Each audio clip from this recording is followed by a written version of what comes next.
Physiotherapy దినోత్సవం సందర్భంగా నాగర్ కర్నూలు జిల్లా కేంద్రంలోని పాత కలెక్టర్ కార్యాలయం నుండి అంబేద్కర్ చౌరస్తా వరకు భారీ ర్యాలీ నిర్వహిస్తూ ప్రజలకు అవగాహన కల్పించారు.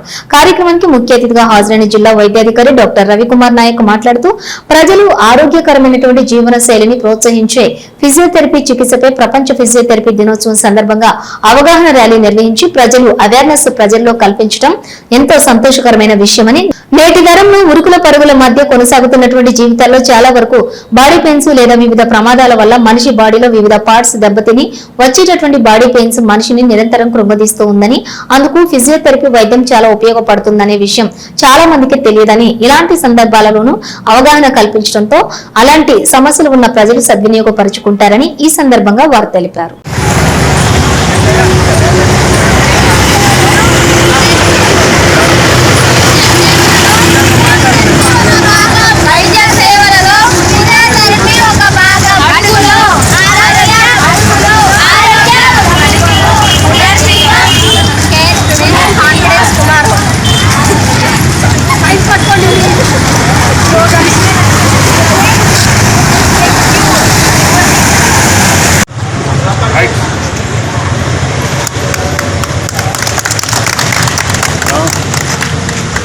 చేసినటువంటి పెద్దలు గౌరవనీయులు కేఎంహెచ్ఓ సార్ గారికి, రమేష్ రెడ్డి సార్ గారికి, సైదుల్ సార్ గారికి, బాలాజీ సార్ గారికి, శ్రీన్ సార్ గారికి అందరికీ వరల్డ్ ఫిజియోథెరపీ డే శుభాకాంక్షలు తెలియజేస్తున్నాను.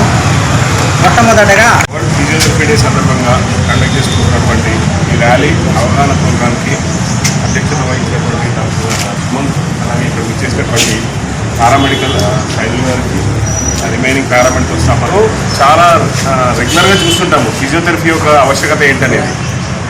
మనము ఒకసారి ఏజింగ్ అనేది ఏజ్ మీద కూడా పడుతున్న కొద్దీ రకరకాల ప్రాబ్లమ్స్ వస్తుంటాయి. అందులో భాగంగా మనకు స్పైన్కి సంబంధించినటువంటి ప్రాబ్లమ్స్, సియాటికాకి సంబంధించినటువంటి ప్రాబ్లమ్స్, ప్రతి ఒక్కరింట్లో స్పాండైలోసిస్కి సంబంధించినటువంటి సర్వైకల్ స్పాండైలోసిస్కి సంబంధించినటువంటి ప్రాబ్లమ్స్, దానివల్ల హెడేక్ రావడము, చేతులు లాగడము, నడవలేకపోవడము, ఇలాంటి ప్రోగ్రామ్స్లో మనము ఇలాంటి సందర్భాలలో రెగ్యులర్గా ఏ డాక్టర్ అయినా కానీ ఆర్థోపెడిషన్ దగ్గరికి రిఫర్ చేసిన తర్వాత అక్కడి నుంచి నెక్స్ట్ రిఫరల్లో ఫిజియోథెరపిస్ట్ దగ్గర ఉంటుంది.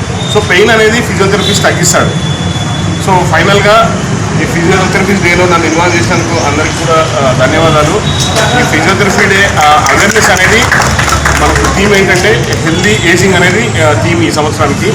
సో ఏజ్ పెరుగుతున్న కొద్దీ వచ్చేటువంటి అవాంతరాలని తగ్గించడం కోసము ప్రతి ఒక్కరు కూడా రెగ్యులర్గా కొన్ని ప్రాక్టీసెస్ చేస్తూ వీళ్ళలో ఫిజియోథెరపీ కన్సల్ట్ అయ్యి వాళ్ళ ద్వారా కొన్ని సలహాలు తీసుకొని హెల్దీ ఆరోగ్యంగా ఉండాలని కోరుకుంటూ ఈ